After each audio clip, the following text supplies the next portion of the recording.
नमस्कार, स्वागत है आपका। एफएम न्यूज देख रहे हैं आप और मैं हूं आपके साथ लता। बुलेटिन की शुरुआत करेंगे इस वक्त की बड़ी खबर के साथ, जहां विधानसभा बजट सत्र का आज दूसरा दिन सदन की कार्रवाई शुरू हो चुकी है, जिसमें प्रश्नकाल और विधायी कार्यों के साथ ही बजट पर विधानसभा में विभागवार चर्चा की जाएगी। आय व्यय पर सामान्य चर्चा होगी। इसके अलावा कई मुद्दों को लेकर विपक्ष ने सरकार को घेरने की रणनीति भी बनाई है। तो बड़ी खबर आपको बता रहे हैं, जहां विधानसभा में बजट सत्र को लेकर आपको बताएं कि जो बजट सत्र की कार्यवाही है वो शुरू हो चुकी है। कई मुद्दों को लेकर विपक्ष ने सरकार को घेरने की इस पर रणनीति बनाई है। आपको बताएं कि आज सदन का दूसरा दिन है, जिसमें सदन की कार्रवाई शुरू होने के बाद से ही प्रश्नकाल और विधायी कार्यों के साथ ही बजट पर विभागवार चर्चा होगी। आज व्यय पर भी आपको बताएं कि सामान्य चर्चा की जाएगी और इसके अलावा कई मुद्दों को लेकर विपक्ष ने सरकार को घेरने की भी रणनीति बनाई है। हालांकि सरकार के मंत्री नेता भी अपनी तरफ से जो विपक्ष के ऊपर जो आरोप लगाए जा रहे हैं विपक्ष की ओर से, उन्हें जवाब देने के लिए तमाम पैंतरे इस्तेमाल किए जा रहे हैं।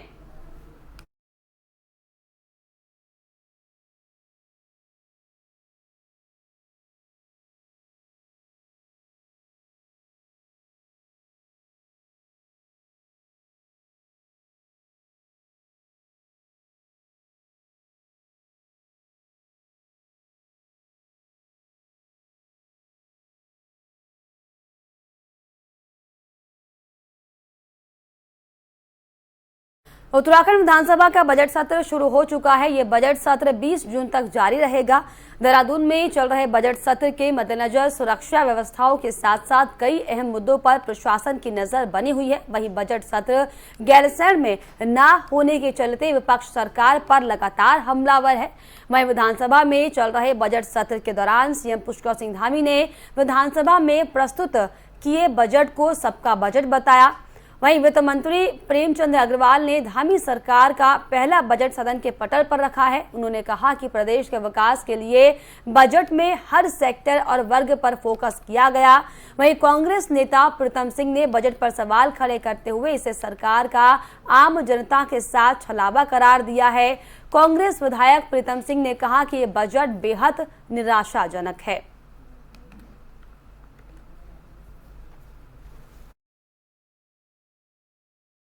देखिए, ये बजट केवल बजट नहीं है, ये बजट हमारा अर्थ संकल्प है और ये सर्वस्पर्शी है, सर्वग्राही है।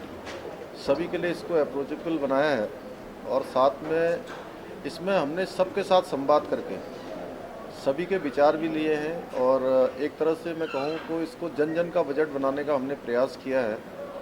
और साथ में हमारे देश के यशस्वी प्रधानमंत्री मोदी जी का जो विजन पूरे देश के लिए और उत्तराखंड के लिए है, सबका साथ, सबका विकास, सबका विश्वास और सबका प्रयास, उसके आधार पर हमने इस बजट को बनाने का काम किया है।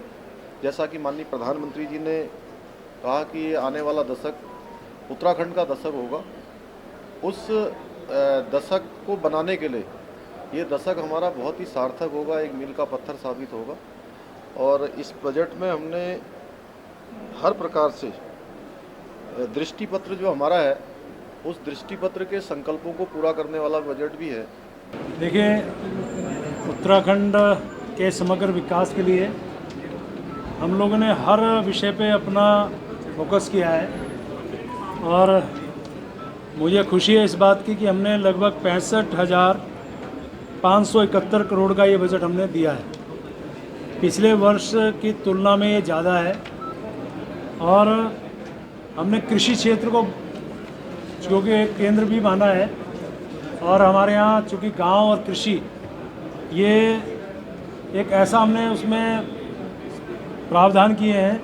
कृषि है, उद्यान है, पशुपालन है, दुग्ध है और जितने भी हमारे इस प्रकार के चीज़ें हैं उनको प्राथमिक क्षेत्र मानते हुए हमने स्थानीय उत्पाद जो हैं जैसे मंडुआ है, झंगोरा है, इस प्रकार के जितनी फसल हैं उसके प्रोत्साहन के लिए 7.5 करोड़ का बजट दिया। राज्य सरकार ने आज विधानसभा में प्रस्तुत किया वो घोर निराशाजनक वाला बजट है।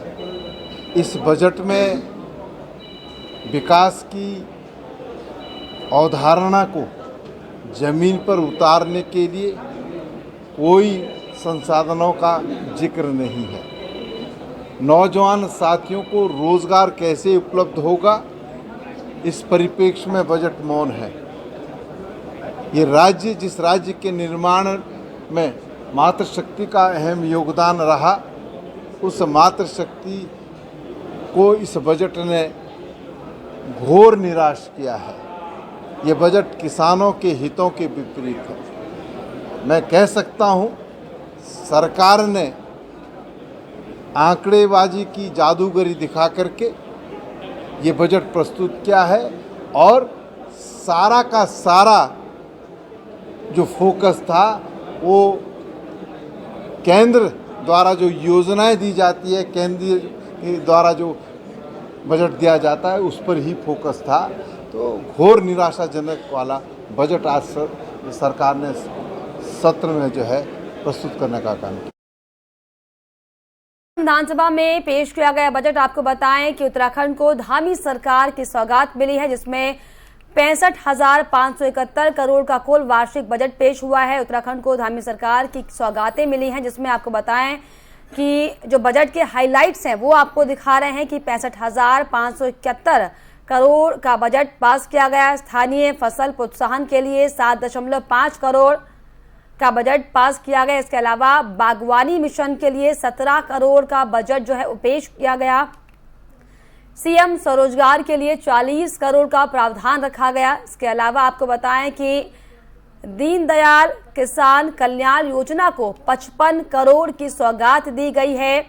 साथ ही साथ अंत्योदय को 3 फ्री सिलेंडर को 55.50 करोड़ का प्रावधान। साथ ही साथ अटल आयुष्मान के लिए 310 करोड़ की सौगात दी गई। पलायन रोकथाम योजना को 25 करोड़ की सौगात दी गई है। तो वहीं आपको बताएं कि सीमांत क्षेत्र विकास कार्यक्रम के जरिए इसके लिए आपको बताएं कि 44.78 करोड़ का प्रावधान रखा गया है। यूनिफॉर्म सिविल कोड को 5 करोड़ का बजट। इसके अलावा सोबन सिंह जीना विश्वविद्यालय चंपावत परिसर के लिए भी 5 करोड़ का बजट जो है वो निर्धारित किया गया। मुक्त विश्वविद्यालय में आईटी अकादमी को 5 करोड़ रुपए की सौगात दी गई। इसके अलावा ओपन जिम के लिए भी 10 करोड़ का बजट इस धामी सरकार के बजट सत्र में तय किया गया है। तो ग्राफिक्स के जरिए दरअसल आपको बता रहे थे कि आज की क्या क्या बड़ी हाइलाइट्स थी और बजट सत्र में किन किन अहम बिंदुओं पर धामी सरकार ने जो है मुहर लगाई है और किस किस सेक्टर में किन किन विभागों में बड़ी सौगात धामी सरकार की ओर से दी गई है।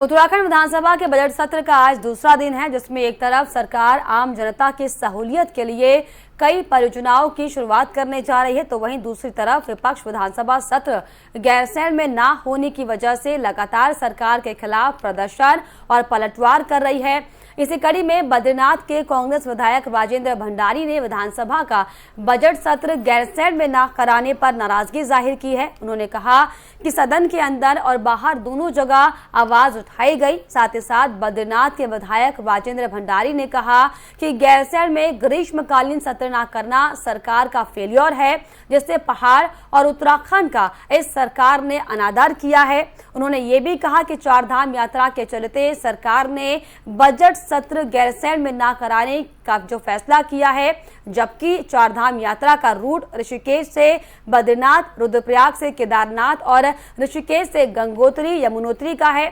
गैरसैंण से चारधाम का कोई लेना देना नहीं है। में सत्र नहीं किया जा रहा है, वो रूट तो चारधाम का है ही नहीं। मेन रूट तो ऋषिकेश और हरिद्वार से होता है।